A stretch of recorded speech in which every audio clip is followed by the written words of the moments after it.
Perkembangan dan reformasi Gereja Kalimantan Evangelis sangat begitu pesat. Saat ini, GKI Youth Project dan tim berada di gereja pertama wilayah Barito. Kami akan mengajak Anda untuk menilik kembali sejarah pembangunan gereja. Dari Tamiang Layang, Kabupaten Barito Timur, Provinsi Kalimantan Tengah, inilah persembahan terbaik GKI Youth Project. At the core of who I am is the risen Son of Man. It's Jesus.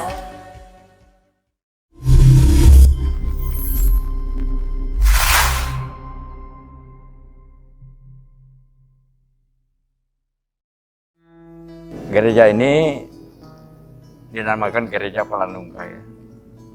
Jadi Gereja Palanungka itu diambil dari bahasa Manyan, daerah bahasa dari suku Dayak di sini, yang namanya bahasa Indonesianya artinya bahwa yang pertama. Nah, jadi yang pertama itu maksudnya bahwa memang gereja ini adalah yang pertama untuk daerah ini dan wilayah Barito Timur ini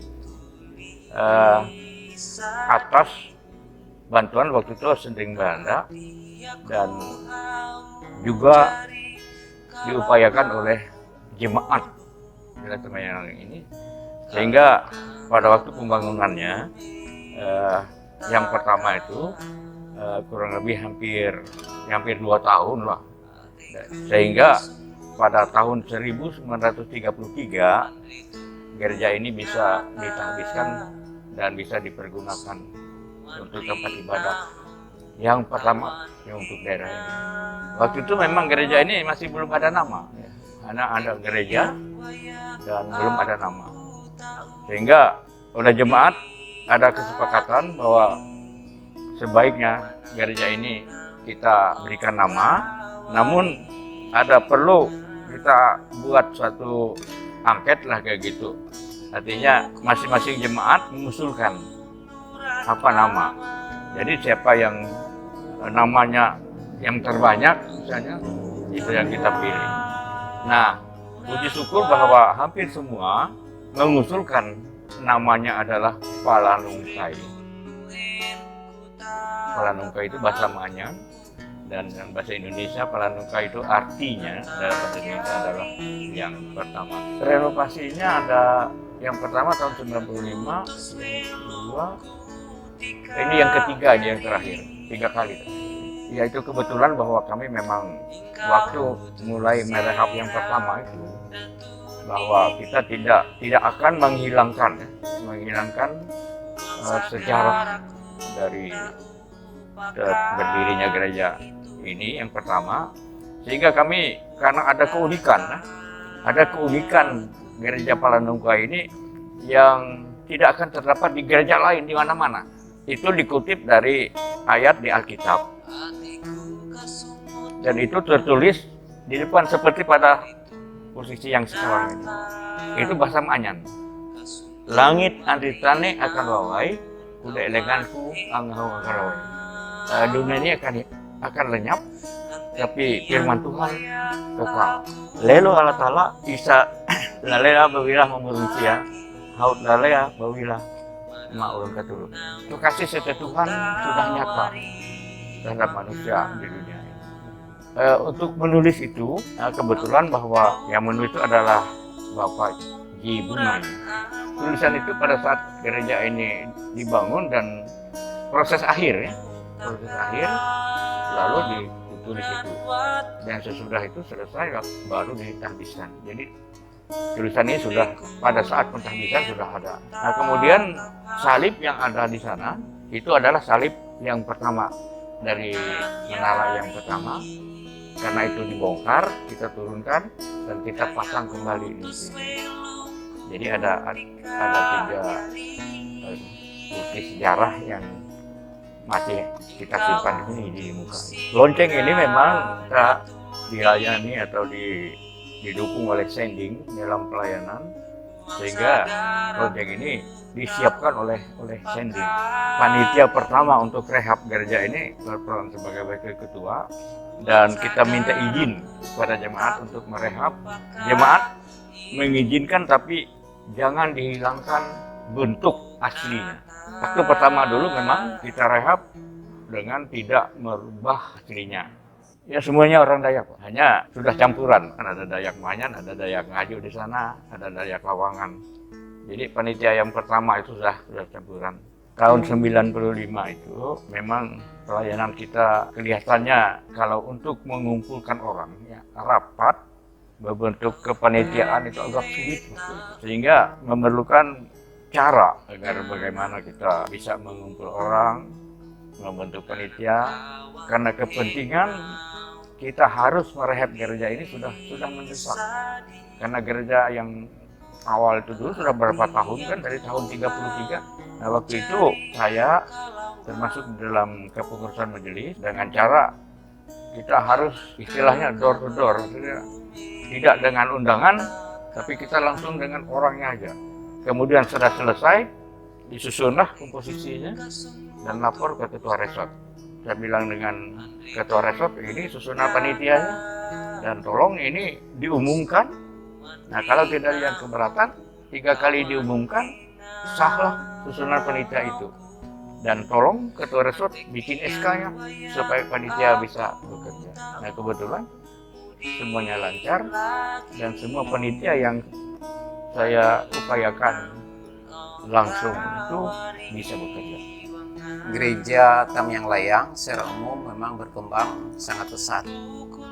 Dari satu gereja, terutama gereja Palanungkai, kemudian terus bertambah menjadi saat ini sudah ada 5 gereja. Gereja yang kedua adalah gereja Yakin, yang ketiga gereja Epata yang sedang dibangun baru sekarang, gereja Maranatha, dan yang terbaru ini adalah gereja Immanuel. Dari pertambahan jumlah memang sangat luar biasa. Sampai sekarang sudah ada kurang lebih 3.600 warga jemaat. Dari asal mulanya dari satu gereja Palanungkai, jemaat Tamyang Layang membawahi 26 jemaat. Dari resort Tamyang Layang ada 26 jemaat.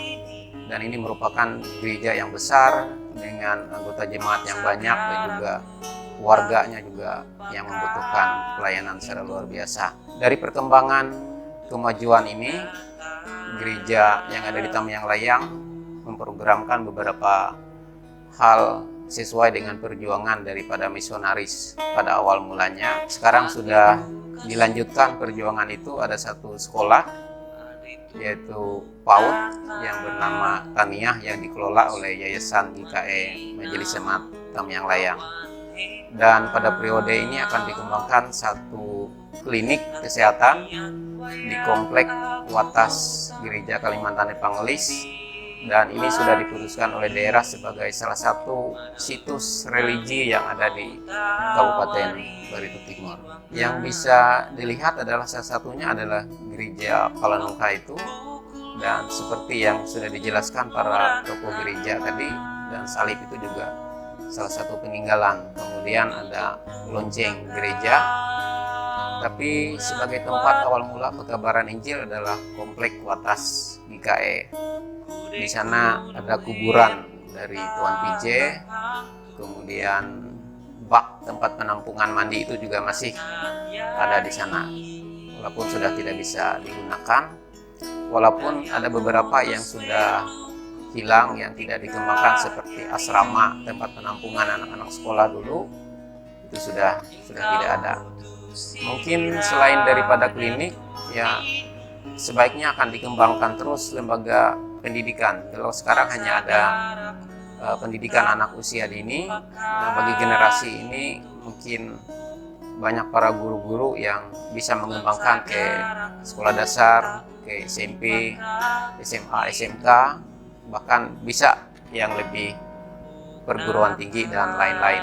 Kalau para misionaris sudah mampu mengembangkan lembaga pendidikan, lembaga kesehatan, masa kan generasi-generasi sekarang yang sudah para sarjana, orang-orang hebat, tidak mampu mengembangkan sesuatu yang lebih hebat, yang lebih besar dari yang dikelolakan oleh para misionaris dengan kondisi dan sumber daya yang serba terbatas pada waktu itu.